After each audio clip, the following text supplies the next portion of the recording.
Bonjour chers élèves, donc cette vidéo est destinée aux élèves du baccalauréat, toute option.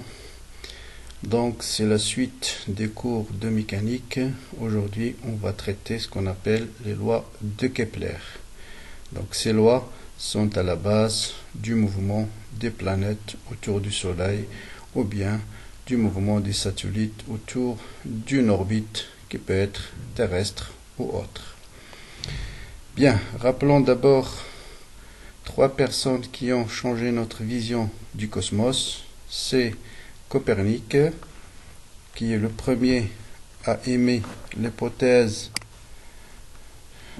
que les planètes tournent autour du Soleil. Ça fait déjà en 1473, il est né. Ensuite, il est venu Kepler, qui est l'objet de ce chapitre. Les lois qu'il a découvertes ont permis en particulier de montrer que ce mouvement des planètes est elliptique. Et après Kepler, bien sûr, est venu le père de la mécanique classique, Isaac Newton, qui, en utilisant les forces qui s'exercent sur les planètes, permet de déduire la trajectoire de ces planètes. Bien. On va énoncer ces lois de Kepler. Ils sont trois lois à connaître. On va les expliquer. Ensuite, on va faire des exercices d'application. Donc, l'étude du mouvement des planètes, comme d'ailleurs toute étude en mécanique, est basée sur la notion du référentiel. Donc, quel repère on va étudier le mouvement. Et quand on va traiter le mouvement, les lois de Kepler, on verra que le mouvement s'effectue essentiellement dans ce qu'on appelle un repère héliocentrique. C'est quoi un repère héliocentrique? C'est un repère qui est centré sur le Soleil et qui est dirigé vers trois planètes très lointaines pour les supposer fixes. Et ces planètes sont très loin pour admettre qu'elles sont fixes. Voilà, trois planètes loin. Donc ça, il est centré sur le Soleil et supposé galiléen. Donc voilà ce qu'on appelle un repère héliocentrique. Bien, ensuite, pour étudier le mouvement autour de la Terre, par exemple, on ne va pas utiliser le repère héliocentrique, mais on va utiliser ce qu'on a un repère géocentrique. Géo, ça veut dire Terre. C'est un repère qui est centré sur la Terre. Donc, et bien sûr, c'est un repère orthonormé centré sur la Terre, qui est considéré lui aussi comme galiléen. Donc voilà les deux types de repères qu'on va utiliser. Donc énonçons d'abord les lois de Kepler. Donc la première loi de Kepler, qu'est-ce qu'elle dit? Elle dit tout simplement que dans un référentiel héliocentrique, ça veut dire centré au centre du Soleil, le centre d'une planète gravite autour du Soleil suit un mouvement elliptique. Donc c'est un cercle aplati. C'est un mouvement elliptique. Voilà, mouvement elliptique. Voilà la trajectoire d'une ellipse. Elle est définie par deux foyers, ce qu'on appelle les foyers de l'ellipse, f et f', et l'équation de l'ellipse, mais ça, à la limite, il ne faut pas l'utiliser, c'est que tous les points de l'ellipse vérifient la relation MF, la distance MF plus la distance MF' est égale à 2A. 2A, c'est la longueur, voilà, du grand axe de l'ellipse. Donc voilà la première loi. C'est juste que le mouvement des planètes dans un repère héliocentrique, c'est un mouvement elliptique. Bien. Deuxième loi, remarque bien sûr, donc si les deux foyers sont confondus avec le centre, l'ellipse va devenir tout simplement un cercle. Donc un cercle, c'est un cas particulier d'un mouvement elliptique, et d'ailleurs vous allez voir dans les exercices, souvent on va confondre l'ellipse avec le cercle, parce que l'étude va être très très simple. Deuxième loi de Kepler, qu'est-ce qu'elle nous dit? Il nous dit que dans un référentiel héliocentrique, toujours centré sur la Terre, le segment de droite qui relie le centre du Soleil et la planète balaye des aires égales pendant des rues égales. Qu'est-ce que ça veut dire?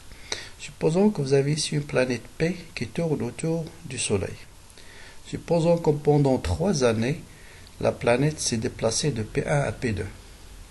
Et quand il arrive aux positions P3, il a mis exactement 3 ans pour parcourir la distance P3, P4. Qu'est-ce qu'il vous dit cette loi? Pendant la même période, pendant 3 années, les surfaces balayées par le satellite doivent être égaux. Ça veut dire égal. Ça veut dire cette surface-là, A1, doit être égale à A2 si le temps mis par la planète entre P1 et P2 est le même qu'entre P3 et P4. Donc voilà ce qu'on appelle la deuxième loi de Kepler. D'accord? Donc les surfaces balayées, les aires ou bien surfaces, sont égales pendant des durées égales. Ça va nous amener à une conséquence qui est la suivante. Voilà, supposons que le Soleil occupe ce foyer de l'ellipse. Si le satellite, la planète étudiée est dans cette position-là, et c'est-à-dire très proche du Soleil, et ça c'est le point le plus éloigné du Soleil. Supposons pendant 3 années, le satellite a parcouru cette distance-là, et pendant la même période, il a parcouru cette distance. Vous voyez que lorsque le satellite est très proche du Soleil, sa vitesse va être très grande. Parce que pendant le même temps, il a parcouru une grande distance, alors que ici, pendant le même temps, il a parcouru une faible distance. Donc voilà le point où la vitesse du planète est très très grande, c'est ce qu'on appelle la périhélie, et l'aphélie, c'est le point où la vitesse est plus faible. Bon, ça c'est juste des conséquences de cette deuxième loi de Kepler. Eh bien, la troisième loi de Kepler, là aussi, c'est une loi empirique. Il vous dit tout simplement que la période de révolution de la planète autour du Soleil, sur la moitié A, je vous rappelle A, qu'est-ce que c'est que? Donc A, c'est la distance du grand axe divisé par 2. Donc T carré sur petit a au cube, c'est une constante. Voilà, troisième loi de Kepler. Et bien sûr, comme je dis tout à l'heure, si les deux foyers sont confondus, le mouvement devient un mouvement circulaire. Donc voilà l'énoncé de ces 3 lois. Souvent, le mouvement des planètes, on va voir qu'on va les étudier dans ce qu'on appelle un mouvement, une base de Freinet. Bon, ça c'est quelque chose qu'on aurait dû voir aussi dans la première partie du chapitre de mécanique. Donc je vais rappeler un peu qu'est-ce que c'est que la base de Freinet, comment on détermine le vecteur accélération et vecteur vitesse dans cette base. D'habitude, qu'on utilise quoi pour repérer la position d'un point M? On utilise les coordonnées cartésiennes, par exemple x et y. Et puis le vecteur vitesse, c'est d de x sur d de t, d de y sur d de t. L'accélération, c'est d carré de x sur dt carré, d carré de y sur dt carré. Mais si le mouvement suit une courbe et non pas une droite, on préfère utiliser ce qu'on appelle abscisse curviligne. Qu'est-ce que c'est que l'abscisse curviligne? C'est comme en coordonnées cartésiennes, c'est la distance. En coordonnées cartésiennes, on utilise la distance OM. Là, on va prendre une origine quelque part sur la courbe, oméga, et puis l'abscisse curviligne, ça sera tout simplement la distance oméga m. Voilà, S est égal à la distance oméga m. C'est ce qu'on appelle l'abscisse curviligne.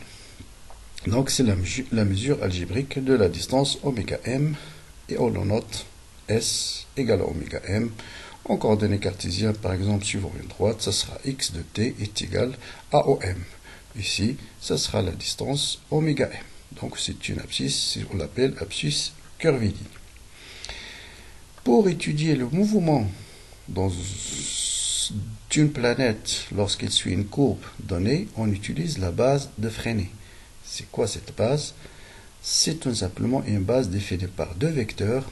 Un vecteur qui est tangent à la trajectoire, qu'on appelle t, la tangente, et un vecteur qui est normal, n, normal, qui est perpendiculaire.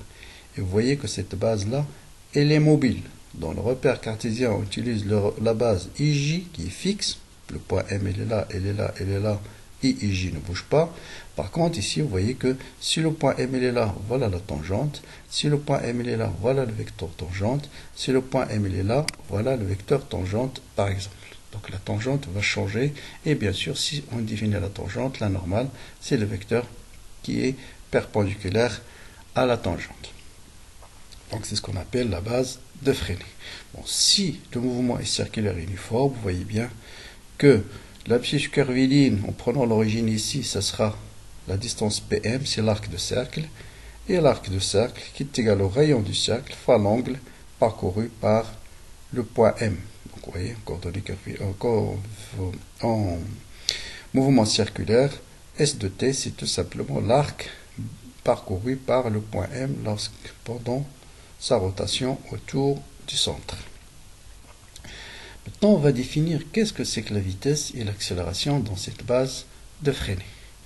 Bien, exactement la même chose en coordonnées cartésiennes. On va définir la position du point M à l'instant t, qui est repéré par S de t, qui est oméga m, et la position du point M à l'instant t plus d de t, qui est S plus d de S. Ça veut dire mm', c'est d de S. Donc, la vitesse, tout simplement, ça sera d de S sur d de t suivant la tangente. Hein. C'est autrement dit mm' sur d de t. Et vous voyez bien que mm', elle est suivant le vecteur qui est tangent à la courbe. Donc t, c'est un vecteur unitaire qui est tangent à la courbe. Donc au lieu de d de x sur d de t en coordonnées cartésiennes, ça sera d de s sur d de t, parce qu'en coordonnées curvilignes, le point M est repéré par s de t et non pas par x de t. Donc en chaque point, bien sûr, la vitesse va être tangent à la trajectoire. Maintenant, on va définir le vecteur accélération, qui est par définition la dérivée de la vitesse par rapport au temps. Donc on va dériver v sur la tangente. Donc on va utiliser la dérivée de a fois b. C'est la dérivée de a suivant b multiplié par b fois a fois la dérivée de b. D'accord? Maintenant, on va admettre un résultat. Vous allez démontrer dans les cours suivants en mécanique que la dérivée de vecteur tangente, c'est égal à v sur ρ fois la normale. Donc c'est un vecteur qui est suivant la normale, c'est-à-dire un vecteur qui est perpendiculaire à t, et son module, c'est v sur ρ. V, c'est la vitesse, ρ, c'est ce qu'on appelle le rayon de courbure. Autrement dit, on peut définir une origine quelque part, et ρ, c'est la distance au oméga, ou bien au m, ou bien au m', c'est le rayon de la courbe. Et avec cette définition, vous avez l'accélération dans la base curviligne, dans la base de Freinet, c'est d de v sur d de t suivant la tangente, plus v carré sur ρ suivant la normale. C'est ce qu'on appelle l'accélération tangentielle et l'accélération normale. Ça, c'est dans le cas général. Et on verra que ces formules vont être très simples dans le cas d'un mouvement circulaire uniforme. Donc ça, dans le cas général où le rayon de courbure n'est pas constant, et l'accélération, bien sûr, il a une composante sur la tangente, une composante sur la normale, sur la normale. Autrement dit, par exemple, l'accélération va être dans cette direction-là. Voilà le vecteur accélération. Il a une composante normale et une composante tangentielle. Bien. Si le mouvement est circulaire uniforme, ça veut dire quoi? Ça veut dire que le rayon de courbure est une constante. Voilà la définition d'un mouvement circulaire uniforme. Et uniforme, ça veut dire que la vitesse est égale à une constante. Bien. Si la vitesse est égale à une constante, ça veut dire sa dérivée, c'est égal à quoi? Elle est égale à 0.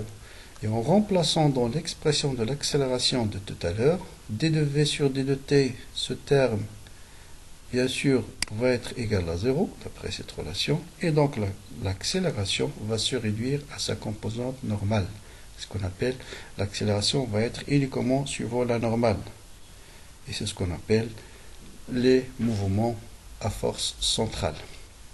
Et sa valeur, c'est v carré sur r. R, c'est le rayon de courbure, qui, dans ce cas-là, ce sera tout simplement le rayon du cercle.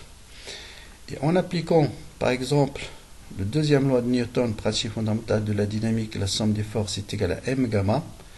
En projetant sur la normale, la somme des forces, la Lune par exemple, en supposant la force, c'est uniquement le poids. Le poids, il est suivant la normale. L'accélération est suivant la normale. Donc en projetant cette formule sur la normale, qu'est-ce qu'il va nous donner? Il va nous donner tout simplement le poids est égal à gamma normale. Le poids, c'est mg, est égal à mv carré sur r, et donc on va déduire la vitesse de la Lune autour du Soleil, c'est racine carrée de g fois r. R, c'est le rayon de la trajectoire de la ligne autour de la Terre. Maintenant, souvent dans les planètes, on ne travaille pas avec le poids, mais on travaille avec ce qu'on appelle la force de gravitation universelle. Bon, c'est bien sûr le poids, mais on va l'écrire sous une autre forme. Qu'est-ce qu'il nous dit cette force? C'est une force qui permet de caractériser l'attraction entre deux masses d'une façon générale, deux corps de masse MA, de masse MB, situés à une distance AB. Et cette force est une force toujours attractive. Par exemple, si on veut la force exercée par A sur B, c'est donné par moins G, la masse de A fois la masse de B, divisé par la distance au carré, fois UAB. Donc le vecteur unitaire est dirigé de A vers B. Et vous voyez bien que la force elle est suivant moins ce vecteur. C'est une force qui est toujours attractive. Bon, ça c'est les unités des différentes constantes. G, bien sûr, c'est une constante qu'on appelle la constante de gravitationnelle. Bon, il a une valeur bien déterminée. Et puis AB en mètres, les masses sont en kg. Pour deux points ponctuels, par exemple A et B qui possèdent MA et MB à une distance D, cette formule, bien sûr, se réduit d'après la première loi de Newton. La force exercée par A sur B en module est égale à la force exercée par B sur A. C'est la constante de gravitation fois le produit des masses divisé par la distance qui sépare les deux masses ponctuelles au carré. C'est un cas particulier de la force gravitationnelle. Si on applique ceci, par exemple, à un solide autour de la Terre, mais on peut remplacer la Terre par Mars, par Jupiter, par ce que vous voulez, c'est exactement les mêmes calculs. La force exercée par la Terre sur le solide, ce sera grand G fois la masse de la Terre fois la masse du satellite divisé par R carré. Vous voyez bien que j'ai pas émis le signe moins, mais j'ai mis suivant la normale. La force, elle est suivant la normale. Hein, d'accord, ou bien moins suivant U, comme vous voulez. Donc R, bien sûr, c'est la distance entre le centre de la Terre et le satellite. Comme je dis, ça peut être la Lune, ça peut être tout ce que vous voulez. En appliquant la deuxième loi de Newton, la somme des forces est égale à m gamma. Donc cette force est égale à m fois gamma normal plus gamma tangentiel. Et à partir de là, on va déterminer la valeur de gamma normal et gamma tangentiel. Donc par analogie, par identification entre ces deux termes, donc ça c'est la force qui s'exerce sur le satellite, ça c'est gamma dans le repère de Freinet qui est gamma normal plus gamma tangentiel plus gamma normal. Donc par analogie, vous voyez que ce terme qui est sur la normale doit être égal à ce terme, c'est-à-dire G, la masse de la Terre, masse de satellite sur R carré égale à V carré sur R. Bon, ça c'est petit r, le rayon de courbure. Et bien sûr, ce terme égale à 0 parce qu'il n'y a pas de composante ici, suivant la tangente. Donc ça veut dire quoi? Ça veut dire d de V sur d de t égale à 0, autrement dit la vitesse égale à une constante. Et à partir de là, on va déterminer la vitesse en fonction du rayon. Donc voilà les conclusions. L'accélération, elle est normale. L'accélération tangentielle, elle est nulle. La vitesse est égale à une constante. Et sa valeur, c'est racine carrée de G fois la masse de la Terre. Hein, ici il y a M, ici il y a M, donc on va simplifier par, ça c'est la masse de MS, donc les deux MS, bon, il y a une petite erreur, c'est MS, parce que le solide étudié c'est la masse, c'est le satellite, donc on va simplifier par les MS, donc il n'y a plus ici de MS, il faut l'enlever, donc il n'y a plus de MS, donc V est égal à grand G, masse de la Terre sur R. Bon, il y a une erreur de frappe ici, faites attention, il n'y a pas de MS ici. Ici, il n'y a pas de MS parce qu'ils vont se simplifier. MS va se simplifier. Bon, là, c'est MS. Donc, en simplifiant avec MS, voilà. Donc, ce terme n'apparaît plus ici et ce terme n'apparaît plus là. Voilà. Donc, voilà la vitesse. Donc, cette relation, on déduit la période de révolution. Donc vous connaissez, après les relations d'un mouvement circulaire uniforme, la période t c'est 2pi sur oméga, et oméga c'est v sur r, et en remplaçant la vitesse par sa valeur, on arrive tout simplement à la troisième loi de Kepler. Vous voyez que t carré sur r au cube, c'est bien une constante. Si on le veut au carré ici, en divisant par r au cube, ça vous donne 4p carré sur g fois la masse de la Terre. Tout ça, c'est des constantes. Donc ça, c'est bien une constante. Voilà, c'est égal à une constante. Bon, c'est une constante. C'est la troisième loi de Kepler. Bien. Maintenant, je vais introduire la notion de satellite géostationnaire. Souvent aussi ce terme apparaît dans les exercices. Qu'est-ce qu'on appelle satellite géostationnaire? C'est tout simplement un satellite qui tourne autour du Soleil et qui est autour de la Terre, pardon, et qui est immobile dans le référentiel terrestre. Voilà ce qu'on appelle un satellite géostationnaire. Ça veut dire qu'il est fixe pour un observateur qui est sur terrestre. Autrement dit, sa période doit être exactement égale à la période de rotation de la Terre sur elle-même, qui est 24 heures en général, un jour à peu près, et plus exactement 86 164 secondes. Pourquoi j'ai introduit le satellite géostationnaire? On va voir par exemple une première application. On va déterminer la hauteur à laquelle tournent ces satellites géostationnaires. Comme la période T, d'après ce qu'on a démontré tout à l'heure, est égale à 2 pi racine carrée de r au cube sur g fois la masse de la Terre. G, c'est une constante. La masse de la Terre est constante. Pour qu'il soit géostationnaire, T doit être égal à 24 heures. Donc on va déterminer directement R. Faites attention ici, petit r, c'est la distance, c'est le rayon du satellite. Ça veut dire c'est la distance entre le centre de la Terre et l'orbite. Et si on vous donne le rayon de la Terre, petit r, c'est le rayon de la Terre plus h. H, ça sera cette distance-là. Et c'est celle h qu'on cherche. Donc en remplaçant petit r par r plus h, on arrive à une hauteur à peu près de 35 000 km. Deuxième application de satellite géostationnaire, c'est de calculer la masse de la Terre. Bon, on connaît le rayon de la satellite géostationnaire qui est le rayon de la Terre plus h. On connaît la période et on va utiliser la formule de tout à l'heure. Ici, on connaît la période, on connaît le rayon, on va déterminer la masse de la Terre. Et je vous laisse le soin de faire l'application numérique. Ça vous donne à peu près 6 fois 10 puissance 24 kg. Voilà enfin une application, c'est baccalauréat 2017, rattrapage, option PC. Bon, il s'agit, pour tout ça c'est des généralités, il s'agit de quoi? D'étudier le masse, on veut déterminer la masse de l'étoile par application de deuxième loi de Kepler. C'est l'une des exoplanètes symbolisée par petit b. On considère que S a une distribution sphérique, c'est-à-dire cette exoplanète possède une distribution sphérique. On considère S, pardon, c'est S, on symbolise cette étoile par la lettre S, d'accord. On considère que la seule force qui s'exerce, c'est la force de gravitation. Et voilà les données. Bon, je vous laisse le soin de lire l'énoncé. Voilà les questions. Écrire l'expression de la force exercée par S sur B en appliquant la deuxième loi de Newton. Montrer que le mouvement est circulaire. Établir la troisième loi de Kepler et déterminer la masse de S. Donc voilà exactement de quoi s'agit-il. Donc le but, c'est déterminer la masse de l'étoile symbolisée par petit b par application deuxième loi de Newton. Bien, on vous dit que la seule force est la force de gravitation et on va étudier le mouvement de B dans un référentiel supposé qu'elle est lien, toujours, vous voyez, sur le repère de Freinet. Donc voilà la normale et voilà la tangente.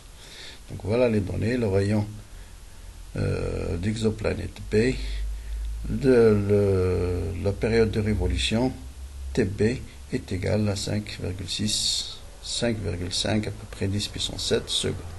Donc première question, écrire l'expression de l'intensité de la force gravitationnelle. Donc ça c'est une question purement de cours.